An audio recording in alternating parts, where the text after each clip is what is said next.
অযোগ্য, অথর্ব, অদূরদর্শী, অসৎ, নীতিহীন ভারতীয় কুত্তার বাচ্চা। আপনার ভদ্রতার মুখোশের পিছনে লুকিয়ে আছে এক দেশদ্রোহী রয়ের দালাল। আপনার এই ভদ্রতার পিছনে লুকিয়ে আছে একটা হারামজাদা। আপনার এই ভদ্রতার পিছনে লুকিয়ে আছে একটা নরপশু, যে দীর্ঘ 17 বছর 20 বছর বিএনপির মহাসচিব থাকাকালীন একটা যোগ্য নেতৃত্ব, একটা যোগ্য বিপ্লব আপনার দ্বারা হয়নি, এবং বিএনপির নপুংসক নেতৃত্ব আপনার মতো একটা বাটপারকে এখন মহাসচিব করে রেখেছে। আপনি কথায় কথায় বলেন সংস্কার পরে নির্বাচন আগে, সংস্কার আগে নির্বাচন, সংস্কার পরে নির্বাচিত লোকজনরা তারা এটার দায়িত্ব পালন করবে। আপনি কি এটা নিয়ে কথা বলেছেন কখনো? আপনার নির্বাচন, এরা তো আপনি নিজে জানেন না যে গত 53 বছরের রাজনীতিবিদরা কমপ্লিটলি ফেল করেছে বাংলাদেশের সংস্কার করতে? অযোগ্য, অথর্ব, অদূরদর্শী, অসৎ, নীতিহীন ভারতীয় কুত্তার বাচ্চা। আমি একজন ভুক্তভোগী নাগরিক, যে নাগরিক তার মৃত মা বাবাকে দেখতে পারে নাই। আমি ওই নাগরিক দেশের পক্ষে কথা বলার জন্য আমার মায়ের মুখে আমি শেষ পানিটুকু আমি তুলে দিতে পারি নাই, আমার বাবার মুখে শেষ পানিটুকু তুলে দিতে পারি নাই। এই আপনার মতো জঘন্য লোকজনদের জন্য, আপনাদের মতো সামাজিক বেশ্যাদের জন্য বাংলাদেশের একজন নাগরিক জেকব মিল্টনকে কাউকে শুয়োরের বাচ্চা বলতে হয়, কাউকে বেশ্যার বাচ্চা বলতে হয়, আপনার মতো একটা ভণ্ডকে ভণ্ড বলতে হয়। মির্জা ফখরুল, আপনি তো ওই মানুষ, আপনি তো ওই একটা মানুষ, রাইট? আপনি খুব নীতিবান, আপনি নাকি সৃজনশীল রাজনীতি করেন। মির্জা ফয়সাল আমিন নামে একটা লোক আছে ঠাকুরগাঁয়, আমি শুনেছি সে নাকি আপনার ভাই। আপনি তাকে জেলা বিএনপির সাধারণ সম্পাদক বানিয়েছিলেন, সাবেক মেয়র বানিয়েছিলেন, নির্বাহী সদস্য বানিয়েছিলেন। 2015 সালে মির্জা ফয়সাল আমিন ঠাকুরগাঁ পৌরসভার মেয়র নির্বাচিত হন। তবে ঋণ খেলাপি হিসাবে সে সময় তার নামে নির্বাচন কমিশনে অভিযোগও জমা পড়েছিল। মির্জা ফখরুল, আপনি অত্যন্ত ক্লিন না? ওকে। অ্যাডভোকেট অরুণাংশ দত্ত, টিটু উপজেলা চেয়ারম্যান, ঠাকুরগাঁও সদর উপজেলা এবং আওয়ামী লীগ নেতার বাড়িতে হামলা ঠেকানো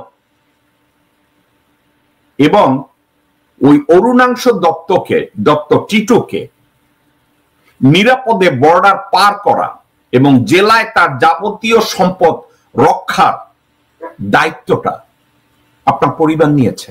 মির্জা ফখরুল, আপনি নিয়েছেন, আপনার ভাই মির্জা ফয়সাল আমিন নিয়েছে। এ বাবদ 10 কোটি টাকার লেনদেন হয়েছে না? 10 কোটি না জন্য 11 কোটি টাকার লেনদেন হয়েছিল। আপনি কয় টাকা পেয়েছেন? 5ই আগস্টের আগে মির্জা ফয়সাল, তার কোনো নিজস্ব গাড়ি ছিল না, কিন্তু 11 কোটি টাকার পরে মির্জা ফয়সাল আমিন এখন অত্যন্ত দামি গাড়িতে চলে। জেলা আওয়ামী লীগের সাধারণ সম্পাদক দীপক কুমার রায়ের নিরাপত্তাও বিধান করেছেন মির্জা সাহেব আপনি এবং আপনার পরিবার, এবং বিনিময় মূল্য আবার কয়েক কোটি টাকা। আপনি কত পেয়েছেন? ঠাকুরগাঁয়ের প্রথম নারী জেলা প্রশাসক হিসাবে 11ই সেপ্টেম্বর নিয়োগ পান ইশরাত ফারজানা। কাজে যোগদান করেই সরকারি নানা অধিদপ্তরের সাথে বৈঠক করলেও জেলা বিএনপি নেতাদের সাথে বৈঠক না করায় ক্ষুব্ধ হন আপনার ভাই মির্জা ফয়সাল।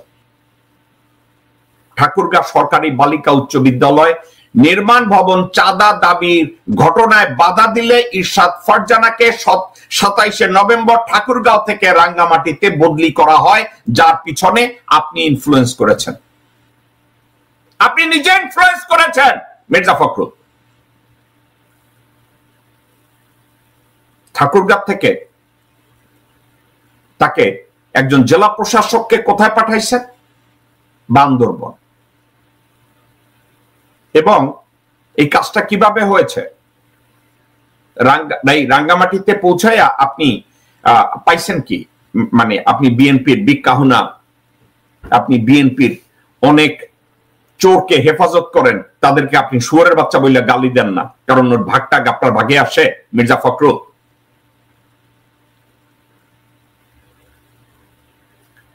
ঠাকুরগাঁ সরকারি বালিকা উচ্চ বিদ্যালয়ের ভবন নির্মাণের কাজ পাওয়া ঠিকাদার প্রতিষ্ঠানের কাছে 50 লাখ টাকা দাবি করে মির্জা ফয়সালের কর্মীরা। সেই টাকার বিষয়টি নিষ্পত্তি না হওয়ায় আজ অবধি নির্মাণ কাজ থেমে রয়েছে। মির্জা ফখরুল, আপনি আপনার ভাইকে দিয়ে এগুলো করাচ্ছেন, তো এগুলো কি আপনার দায়িত্বের মধ্যে পড়ে? আপনি না একজন সজ্জন ব্যক্তি, রাজনীতিবিদ। ঠাকুরগাঁ সদরে সরকারিভাবে সুইপার কলোনি নির্মাণের জন্য টেন্ডারের মাধ্যমে কাজ পাওয়া ঠিকাদার প্রতিষ্ঠানের কাছেও বিপুল অঙ্ক চাঁদা দাবি করেছে আপনার ভাই এবং আপনার পরিবার। এছাড়াও প্রশাসন, ইউএনও, টিএনও এবং উচ্চ পর্যায়ে বিশেষ করে পুলিশ সুপারের কাছে যে কোনো কাজ বা মামলা সংক্রান্ত কাজে গেলে স্পষ্ট বলে দেয় কাজ হয়ে যাবে, কিন্তু মির্জার অফিস ঘুরে আসেন। আওয়ামী লীগ নেতা কর্মীদের মামলার ভয় দেখানো, চার্জশিট থেকে নাম বাদ দেওয়ার মাধ্যমে বেশ ভালো ইনকাম করেছেন আপনারা, আপনি এবং আপনার ছোট ভাই। পাশাপাশি বিশাল অঙ্ক লেনদেনের মাধ্যমে প্রায় 150 আওয়ামী লীগের অঙ্গ সংগঠনের নেতা কর্মীদেরকে জামাই আদরে আপনার ঘরে বসিয়ে আপনার ভাই খাইয়েছে।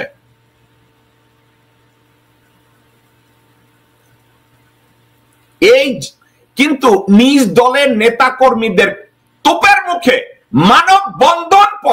মানববন্ধনের মুখোমুখি হন আপনারা, যেটা পরবর্তীতে স্থগিত হয়। মির্জা ফয়সাল আমিন ও তার অনুসারীদের চাঁদাবাজি ও অনিয়ম নিয়ে 1 এপ্রিল নিজ জেলায় বিএনপির মহাসচিব মির্জা ফখরুল ইসলাম আলমগীরকে সাংবাদিক সম্মেলনে প্রশ্ন করা হলে আপনি সেসব প্রশ্নের উত্তর না দিয়ে ওখান থেকে কেটে পড়েছিলেন। মির্জা ফখরুল,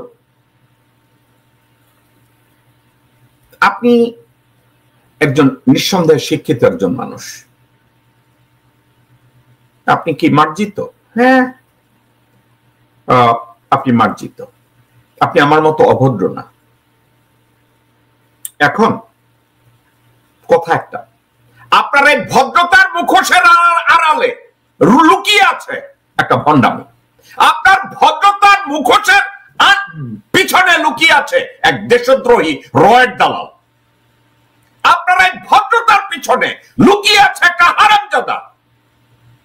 আপনার এই ভদ্রতার পিছনে লুকিয়ে আছে একটা নরপশু, যে দীর্ঘ 17 বছর 20 বছর বিএনপির মহাসচিব থাকাকালীন একটা যোগ্য নেতৃত্ব, একটা যোগ্য বিপ্লব আপনার দ্বারা হয়নি,